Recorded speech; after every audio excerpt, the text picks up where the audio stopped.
Bonjour. Sur le net, sur internet, quand on s'y intéresse, il y a de plus en plus d'articles qui fleurissent pour, soi-disant, répondre à une affection dont on parle de plus en plus, qui est la prolifération de champignons dans l'organisme, et en particulier d'une forme de champignon particulièrement virulente et qui cause beaucoup de troubles, qu'on appelle le Candida albicans. Et chaque fois, je vois des régimes de plus en plus restrictifs, de plus en plus contraignants pour répondre au problème du Candida albicans. Alors une fois pour toutes, j'avais envie de dire, mais laissez le Candida albicans tranquille. Tout régime qui va proscrire par exemple les sucres, on va vous dire, voilà, le sucre nourrit le Candida albicans. Le sucre nourrit toutes les bactéries, nourrit toutes les cellules de notre organisme. Se priver de sucre, ça revient à priver ces bactéries et ces cellules du nutriment essentiel pour leur fonctionnement. Ça ne peut pas marcher. Alors, il est certain qu'il y a des sources de sucre concentré qu'il faudra éviter à tout prix, et ça sera à chacun de déterminer qu'est-ce qui pousse des flambées ou pas du Candida albicans, mais tout ça c'est de l'ordre du symptomatique. Ce qu'il faut bien comprendre, c'est que les champignons ne viennent que quand il y a des déchets à évacuer. C'est-à-dire que si devant chez vous, vous laissez vos poubelles, et que les éboueurs ne passent pas, ou au lieu de passer tous les jours, commencent à passer tous les 2 jours, tous les 3 jours, tous les 4 jours, parce qu'ils sont fatigués, et bien à ce moment-là, on va voir tout un tas de micro-organismes, de la vermine, comme on dit très souvent, se développer naturellement. Pourquoi? C'est simplement parce que les éboueurs ne passent pas aussi régulièrement que prévu. Le Candida albicans n'est pas un problème en soi. Le Candida albicans est juste le symptôme du mal du siècle, c'est-à-dire l'épuisement. C'est parce que nous sommes fatigués que nos glandes surrénales ne sont plus à même de métaboliser le sucre que nous consommons. C'est parce que nous sommes fatigués que le balayage intestinal, le péristaltisme intestinal ne se fait pas de manière adéquate. C'est parce que nous sommes fatigués que toutes ces fonctions d'élimination ne se font pas. C'est aussi parce que les types de produits qui sont apportés sont favorablement sont très fortement influençants sur la prolifération de Candida albicans. Et qu'est-ce que c'est que ces produits qui sont apportés? Eh bien, ce sont des produits qui sont acidifiants, extrêmement acidifiants, enflammants pour la muqueuse digestive. Or, le Candida albicans, il faut bien comprendre que c'est une levure qui est présente dans notre biote intestinale naturellement. Quand est-ce qu'elle commence à poser problème? Quand elle se transforme en champignon et quand elle commence à traverser la paroi intestinale. Pourquoi est-ce qu'une levure peut se transformer en champignon? Simplement parce que le pH commence à diminuer. C'est-à-dire qu'il commence à y avoir une acidification du milieu intestinal. Il commence à y avoir une acidification du milieu intestinal, et ce faisant aussi, il y a une lésion de la muqueuse intestinale qu'on appelle la perméabilité intestinale qui s'installe.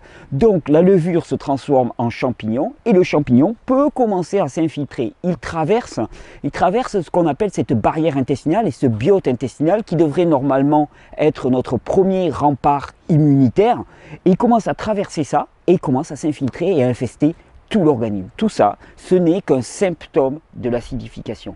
Alors, lutter contre le Candida albicans, on peut, il y a des produits qui permettent de gérer les crises. Et c'est toujours intéressant de les connaître. L'ail, l'acide caprylique de la noix de coco sont extrêmement bienvenus. Tout ce qui est vert, toutes les verdures sont absolument fabuleuses. Un grand verre de jus vert, ça permet toujours d'endiguer les symptômes, effectivement, de vivre avec le temps que le terrain soit modifié. Parce que tous ces produits qu'on ne va pas pouvoir prendre, le lapacho, l'ail, la griffe du chat, la cannelle par exemple, qui vont être pareil, des antiparasitaires puissants qui vont permettre de réguler les populations, eh bien, ils ne seront d'aucune utilité s'il n'y a pas un changement profond des conditions qui ont amené à ce Candida albicans, qui sont l'acidification et l'épuisement. Et c'est toujours ce qu'il faut viser en priorité. C'est pour ça que tous ces régimes anti-candida, pour moi, ils sont vains. Le vrai régime anti-candida, qu'est-ce que c'est? C'est un régime qui vise avant tout à régénérer l'individu au niveau de l'énergie, c'est-à-dire ramener de l'énergie dans cet individu, lui permettre de capitaliser de l'énergie, et deuxièmement, qui lui permettent de restaurer l'intégrité de sa muqueuse intestinale et de son biotope intestinal. Et c'est pour ça que les régimes anti-candida qui marchent bien sont des régimes de restauration du milieu intestinal et des régimes de restauration de la fonction surrénalienne, uniquement surrénalienne et glandulaire. Et cibler le candidat albican en tant que tel avec des régimes trop restrictifs est même hyper contre-productif parce qu'on affaiblit la personne, on lui donne un régime qui est beaucoup trop contraignant, dans lequel elle ne va pas se retrouver bien, dans lequel elle va s'épuiser, dans lequel elle ne va pas avoir assez de nutriments, pas assez de sucre, elle ne va pas fonctionner avec un haut niveau d'énergie. Et ce faisant, de toute façon, ce qu'on fera, c'est qu'on diminuera les populations et dès qu'on lâchera la pression, dès qu'on reviendra à un régime normal, ça flambera à nouveau. Et donc, quand je dis laisser les candidats albicans tranquilles, c'est oublier les symptômes. Les symptômes ne sont pas le problème. Le problème, c'est le terrain encore et avant tout. On ne régénère pas un système surrénalien à coup de stimulation. On ne régénère pas un système intestinal à coup d'acidification. Il faut des éléments anti-acides en quantité massive. Qu'est-ce qui est anti-acide pour l'organisme? Ce sont les minéraux et les corps gras. Il faut donc des quantités de ces produits-là suffisantes, de manière des produits non transformés, des produits naturels sur leur forme la plus naturelle possible, la plus biodisponible possible, pour diminuer l'inflammation, reconstruire les tissus. Il faut des sucres naturels pour permettre le fonctionnement adéquat de toutes les bactéries et de toutes les cellules de notre organisme, de manière à rétablir l'état du terrain. Donc toutes ces luttes anti-candidats sont des luttes vaines parce que l'ennemi, entre guillemets, il va proliférer. Et dès qu'on en supprime un, il y en a 2 qui reviennent. Dès qu'on en supprime 10, il y en a 100 qui reviennent. C'est un combat éperdu. Le seul combat qui vaille, c'est de rétablir l'intégrité de ce système intestinal et de ces glandes surrénales. Au cours de ces vidéos, je l'ai déjà dit des tas de fois.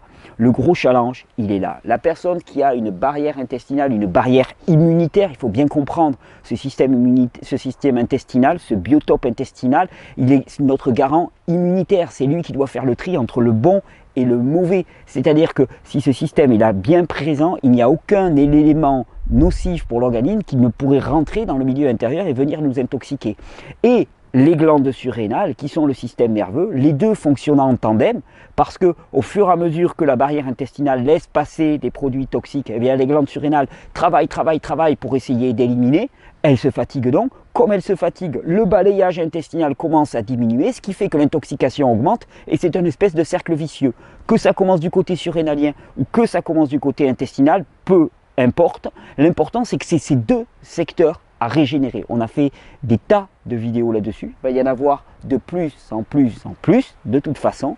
Mais ne considérons pas qu'un traitement anti-candida n'a d'autre visée que de réguler les symptômes le temps qu'on rétablisse le fonctionnement du terrain. Et c'était l'essentiel, je pense, à comprendre dans la plupart des maladies. Et c'est pour ça que l'approche naturopathique à base de remèdes a son intérêt et à ses limites. Elle a son intérêt parce qu'il n'y a aucune raison de continuer à souffrir alors qu'on peut avoir une béquille naturelle qui va nous soutenir le temps de la guérison.